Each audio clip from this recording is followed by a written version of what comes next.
All right, let me ask you a quick question, one that honestly trips up thousands of business owners every single year. Does your federal tax extension automatically extend your Florida business taxes? Just think about it for a second. You know you've filed your IRS Form 7004, you're breathing this huge sigh of relief just assuming you've bought yourself an extra 6 months across the board. But have you? Well, the answer is a massive, resounding no. No way. You absolutely need a separate, specific Florida extension. This is such a huge misconception. A federal extension on its own does literally nothing to extend your time to file a Florida return. The Florida Department of Revenue, they require active, completely separate action on your part.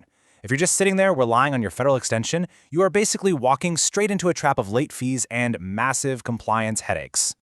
So, welcome to this explainer. Today, we're diving right into how to navigate this whole system.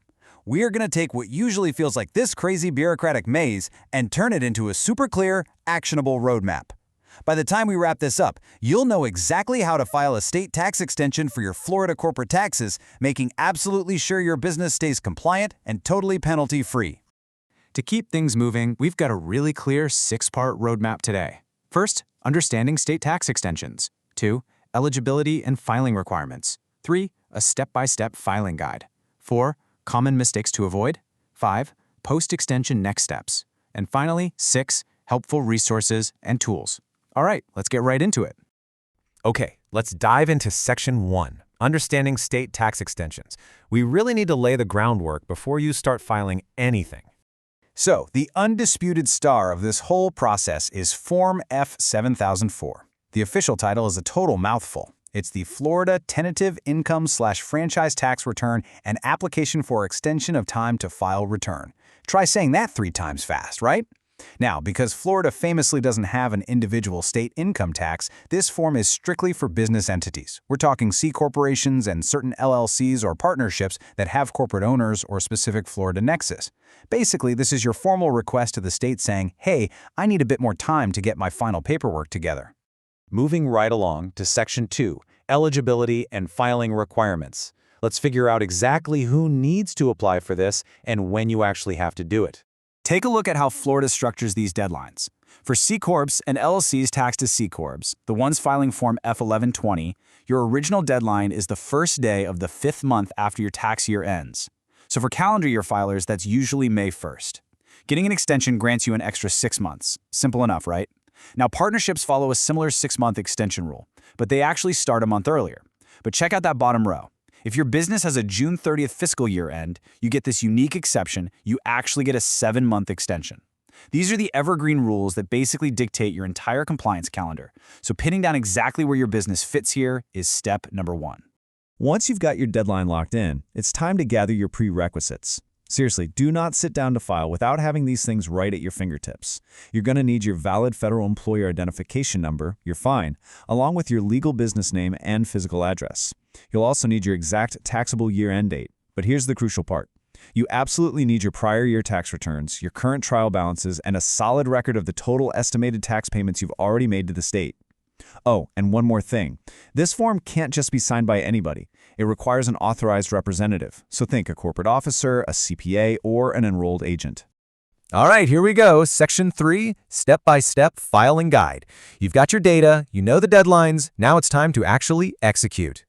This breaks down into a really clear 4-step process. Step 1, like we just talked about, is gathering your data and reconciling those trial balances. Step 2 is where you do the math. You have to calculate your Florida apportioned net income. Now, Florida has a very competitive flat corporate tax rate right now at 5.5%. You've got to estimate what you owe based on that specific rate. Step 3 is actually filling out the Form F-7004. You can do this through an approved software vendor, the state's online portal, or just on good old-fashioned paper. And finally, step 4, and please, you literally cannot miss this. You must submit the form and pay 100% of the tentative tax due by your original deadline. Which brings us to Section 4, Common Mistakes to Avoid. Pay close attention here, because these are the filing gotchas that can absolutely wreck your bottom line. So the most crucial point I can make today is this. An extension gives you more time to file your paperwork. It is not an extension to pay your tax bill. I really cannot emphasize this enough. If you owe Florida corporate tax, that balance has to be paid by your original due date. Form F7004 simply buys you time to organize your final return. It absolutely does not stop the clock on the actual money you owe the government. And what exactly happens if you forget that golden rule? Well, 12% happens. Yep, 12%. That is the severe annual penalty rate charged for underpaying your tentative or estimated taxes during the extension period. Plus, they tack on a floating rate of interest to underpayments and late payments. It's just a completely unnecessary drain on your business's hard-earned cash. But wait, it actually gets worse. Making certain fatal errors won't just earn you that 12% penalty, they will literally invalidate your entire extension. Your extension is officially void if you underpay your tentative tax by the greater of $2,000 or 30% of the final tax shown on your return when you eventually file it. It's also completely void if you accidentally apply payment credits using the wrong FEIN, if you just straight up forget to sign the form, or if the signature isn't authorized. And obviously, missing that original due date completely invalidates the whole request. If your extension gets voided, you're looking at late filing penalties of 10% per month, up to a staggering 50% of the tax due. Ouch. Okay, let's take a breath and move to Section 5, Post-Extension Next Steps. Let's assume you've navigated all those pitfalls perfectly. Let's map out how this actually builds across your compliance calendar. Day 1 is when your tax year ends. Jump to month 4 or 5, depending on your entity type, and you hit your original deadline. This is exactly when your Form F7004 and your tentative tax payment are successfully submitted. Boom. Now the clock starts on your 6-month extension horizon. Fast forward to month 10 or 11, and that's when you must file your final complete return, like the F1120. If your tentative payment back in month 5 was spot on, you are golden. If you overpaid, great, you can claim a credit or a refund. And if you underpaid just slightly, but stayed within that 30% safety margin we talked about, you'll just owe the difference plus a little bit of interest. But crucially, you will have dodged those devastating failure to file penalties. Finally, let's wrap things up with Section 6, Helpful Resources and Tools. You definitely don't have to tackle all this alone. The absolute most efficient way to handle your corporate income tax obligations is online for sure. The Florida Department of Revenue e-Services portal lets you file and pay fast and electronically. Actually, a quick heads up, if you paid $20,000 or more in tax during the prior state fiscal year, electronic filing is mandatory for you. You can also use the IRS METH program through approved software vendors. If you're someone who likes physical paper copies, you can head straight to floridarevenue.com/forms to download the F704.